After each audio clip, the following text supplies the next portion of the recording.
We'll then hear from Isaac Asume Osuoka. Asume is working to support communities in Nigeria and other countries in the Gulf of Guinea region, organizing programs that encourage change in policy and practice of oil corporations, governments, and international finance institutions. He is the Director of Social Action Nigeria. I don't know if we'll be following the news, global news, particularly developments in the countries. In this map, Chad, Nigeria, Cameroon, who knows what is going on there right now? What? Boko Haram, right? Boko Haram is the main issue in the news. It's a brutal insurgency, a murderous campaign by a group that claims to have an Islamist agenda, an agenda to Islamize at least parts of Nigeria.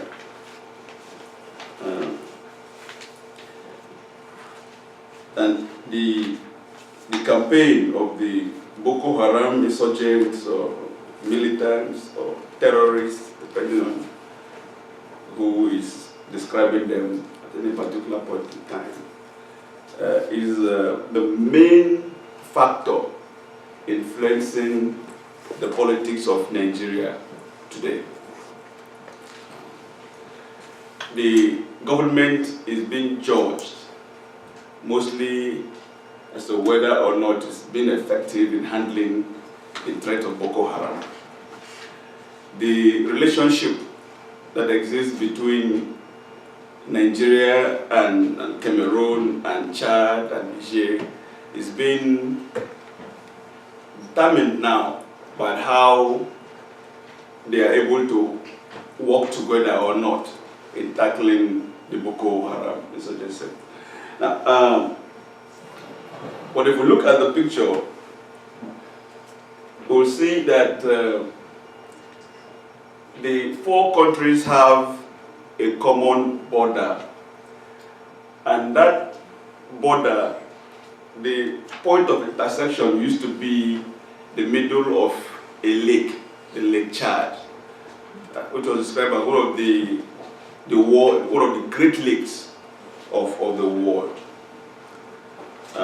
You see the picture of the lake in 1963, top left, and you see the blue color shows how the lake shrunk over the years, and by 2011, 2015, we really don't have a Lake Chad anymore. When we were school kids in Nigeria studying social studies, the map that we were presented with, the map of Nigeria, was a map that showed, a lake, and that the lake used to be, a defining feature of the Nigerian landscape. We didn't know really that the lake was disappearing. We see cases of flash floods and devastating storms that capture the imagination. But in this case, we see the impact of climate change.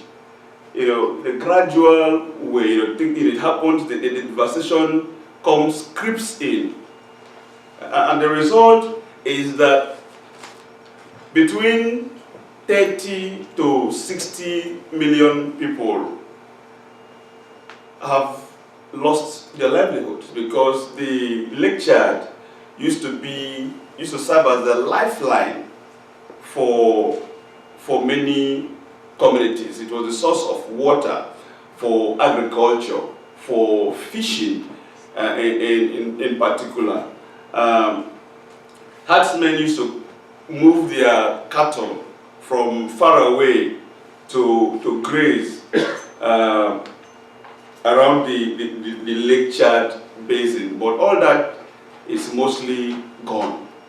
And the reality is that we have a group of young men and women who have become socially dislocated because of the realities there, that they now become easy target for a new form of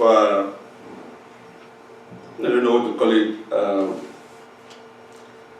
religious ideology or whatever, of a very destructive, negative kind. Now, if we look at that map again, it tells a lot of story, really. We see the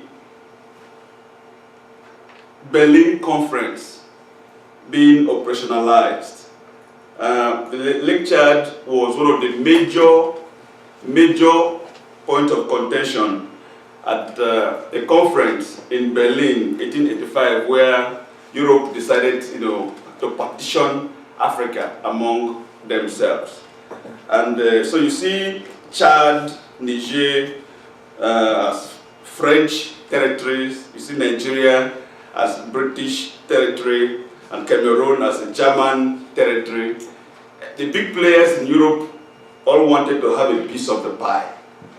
The Lake Chad was a major resource base, and everybody wanted to get an access to it. And so maps were drawn, very funny shaped maps, all in an attempt to just get a piece of that pie.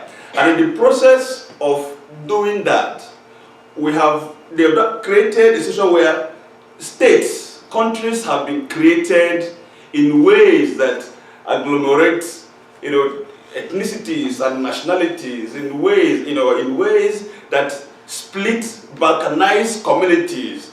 And so you have all that huge baggage, all those huge baggage that people are dealing with, that combines with the climate, or the climatic changes that now snowballs into what we have as Boko Haram.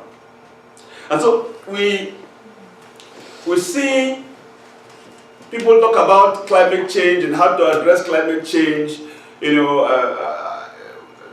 particularly with respect to Africa, because people are poor and starving and all that, so they need to help them, give them money to adapt and all that. So climate change is described or presented in a way that that is embedded from the history, from the roots of the problem.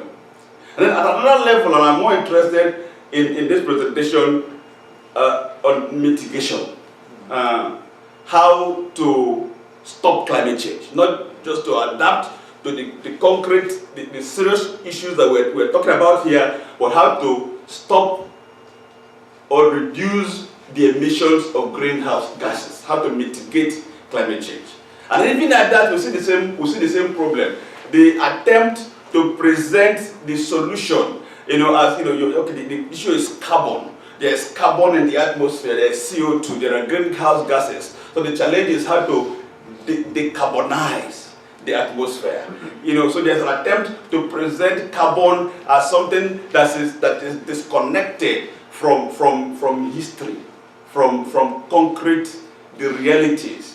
That the pollution of the atmosphere has not been organized, along an ideological, corporate-driven project in the same way that colonialism, basically partitioned Africa.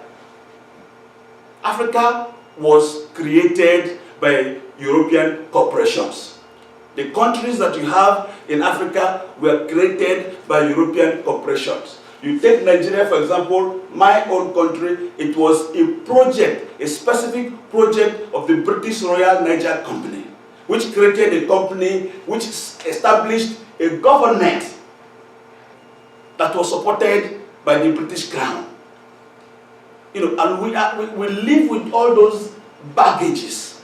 We live with baggages that have been created for us by colonial, by corporate, this is corporate rule. This is literally corporate rule. Now, let me not stray too much from the issue of climate change. Let me struggle to remain in focus. The quote from Naomi Klein, and that reminds me of the idea of disaster capitalism. Reading Naomi Klein, that when the world is confronted with the kind of crisis that climate change is, for example, that capitalism considers that as an opportunity to introduce new forms, often more rapid, more intense ways of exploiting. And so climate change now provides an opportunity in the form of a carbon market. If there's a problem, it means that the market can solve the problem. You cannot address the problem without creating an opportunity for corporations to profit from addressing the problem, because that is the only way that it works. And the realization of the reality of climate change coincided with the era of that introduction of this new rapid form of neoliberalism. And Kyoto Protocol, the Kyoto Protocol, as that the global mechanism for addressing climate change, served as one of the, would I say, the incubator or the testing facility for neoliberalism. The commodification of the atmosphere, or whatever we call it. I'm particularly interested in the clean development mechanism.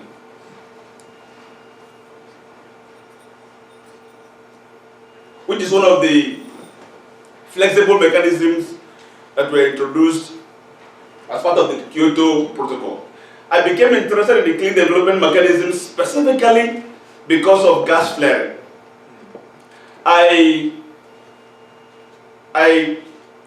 The part of Nigeria that I've lived most of my life is the Niger Delta, which is the petroleum-bearing, part of the country, where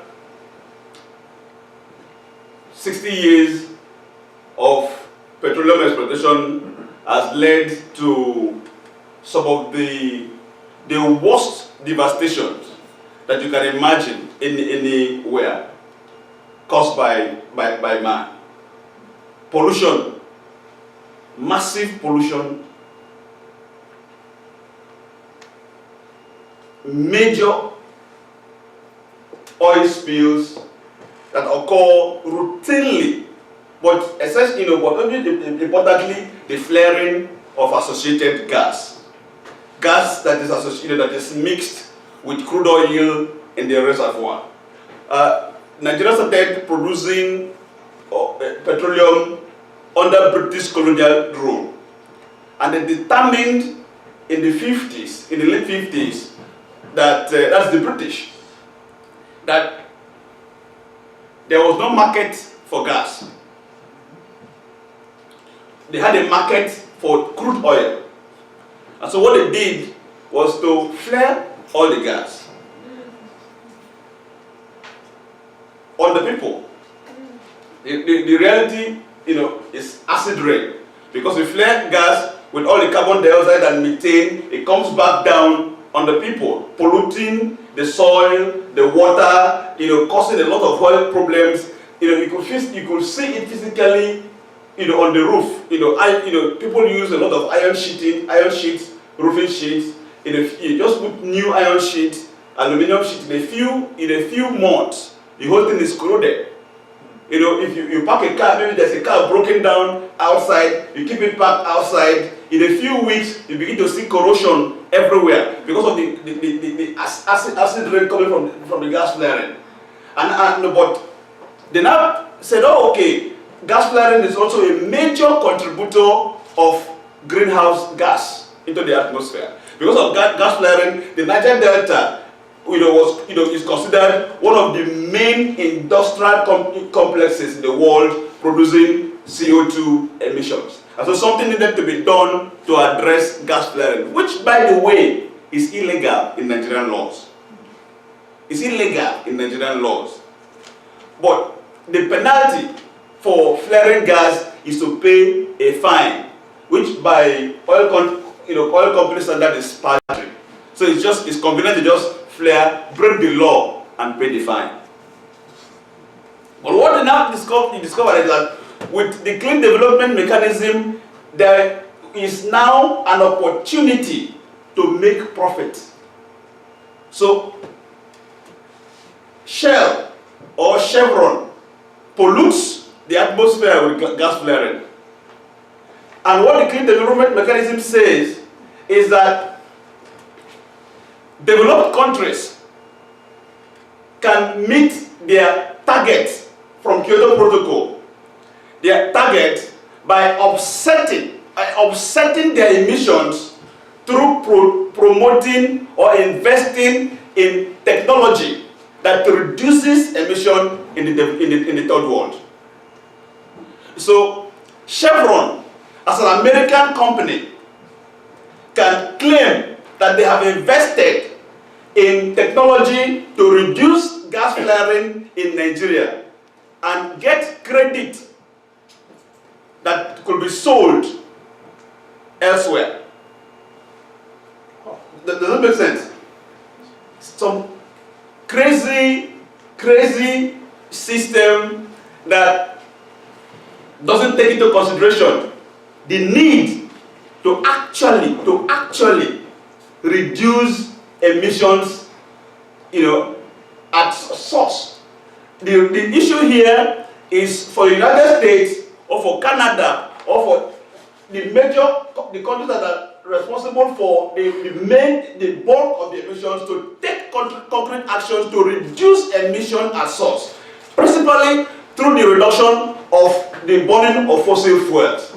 But no, you can increase the burning of fossil fuels wherever you are, and then go to a third world country and claim. Actually, I use the word claim because when we examine the claims of Chevron concerning when they were seeking carbon credits through the clean development mechanism, and the claims of Eni, the Italian company, we discover that there is none of them that is anything close to truth. All were just an attempt to just model up some, cook up some figures and present. And unfortunately, some of these projects have been registered as CDM projects. And so you find a situation where the same corporations that are responsible for the pollution of the atmosphere in regions for 50, 60 years are now being paid for presenting claims that are fraudulent in any way that they are reducing the problem. Whatever calculation that has been done has not taken into consideration the plight of the communities that have borne the impact of 60 years of gas flaring, which is actually continuing. I examined figures, when we were examining the claims of Chevron and the other companies. So I examined figures, figures from 2007,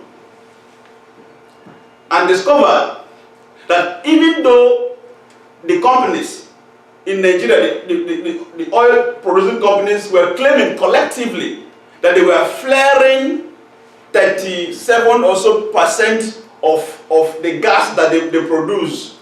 That in actual fact, based on our independent study, that what was being flared, the amount of associated gas that was being flared was closer to 100%. But the figure that formed the basis of the registration of those projects within the CDM system were the figures presented, the fraudulent figures presented by the companies. Now, the CDM itself, just like the Kyoto Protocol that was embedded in it, it's a crisis, really. The Kyoto Protocol is a crisis for the reasons that the United States did not join, because China is not, doesn't have any there's no target for China, and so Canada, pulled off of the Kyoto Protocol, and then Japan and Russia and all those things. I mean, it's a mess. It's a whole mess. There's a talk I'm sure you address. The issues, the challenges moving on to the Paris conference in 2015. But whatever Kyoto represented, our argument is that it fell short even in the targets that were made. There, the claim of the corporate world, which is the claim of the people, the Harvards, is that it was too stringent, unrealistic. And so now they are moving towards some very crazy mix of voluntary, everybody doing whatever you like, but calling it some new protocol anyway. I'm sure you so I'll link those details. So you can read. But we find that the broad architecture and the underlying principles behind the Kyoto Protocol, behind the clean development mechanism, is being transferred to newer initiatives. One of which is the RED, reducing emission from deforestation and forest degradation, which is presented as an initiative of the Global South. It's an initiative of the developed countries themselves, forest countries themselves, Costa Rica and the rest of them. In this case, basically the same principle as the clean development mechanism. For then, the third world is supposed to serve as basically the sink of to absorb all the emissions of the north. So the north can continue to pollute, and some forests in the south should be protected to absorb carbon, CO2. And if any investor or owner with title to land can show or demonstrate that they have done anything to protect the forest or improve the capacity of the forest to act as sink for carbon, then you will receive credit, which you can trade for cash. And we find that in the same way that the CDM engendered all crazy deals, all kind of scams in the name of climate investment, we now have the reality of land grabs in different parts of the global south, where all kinds of plantation schemes, all kinds of farms are being presented as rent schemes for cash. The reality is that communities that depend on the land for survival are being pushed away, in some cases forcefully, even against the express rules of the United Nations RED. Nigeria has one major example in south, again in the border with Cameroon, but this time in the south, and we did some work on it in Nigeria based on research and solidarity work with the communities affected. And we discovered that the same situation, more or less the same situation that petroleum-bearing communities face, is what is now being transferred to forest communities.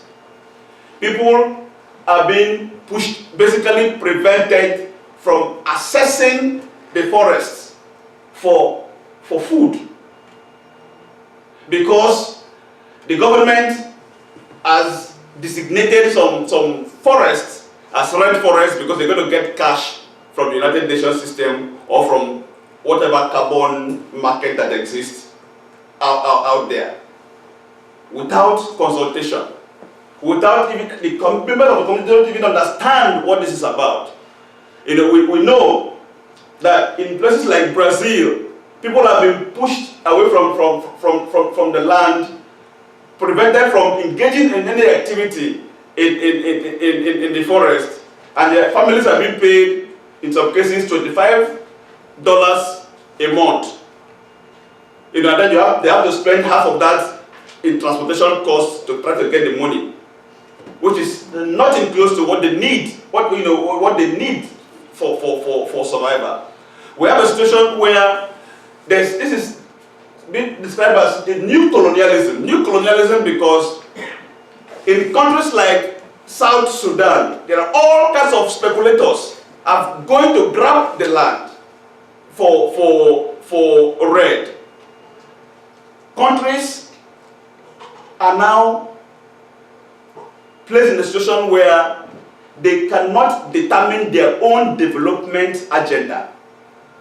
You know, Europe and North America determines that, okay, what we need right now is for you to keep your forest, set your forest aside because for red, and that is the way you can get money now. And so, you know, from this commodity to that commodity, now it's forest. It is always somebody else determining the development agenda, what you must do to survive, which really doesn't count for much. And I will, because of time, I will stop there. But before I stop, just to briefly say that, just to add that what we need is a bit more action, maybe more than a bit more action on the part of activist revolutionary forces. I mean, look at Canada, you know, and look at you know the Canadian record in the global system concerning this real problem is a mess. You know, it's total mess. You know, under Harper, we have a situation where Canada is becoming an obstacle to any attempt to create any system that will be effective in addressing these issues. Canada, in the 90s, we were pro-democracy activists in Nigeria, and we were being thrown into jail by the military. And Canada was one of those countries that we looked up to for support. You know, at the point Canada closed its embassy, its high commission in Nigeria because of opposition to military rule. You know, as activists sometimes we needed to go to Accra, to Ghana, just to get some support from Canada. Canada represented something positive. Not anymore.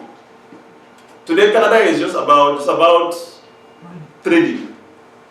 Trading, nothing else matters but trading. You know, it is the responsibility of activists to put some more effort, build more alliances, to create alternative discourses in this country, more than we have done here.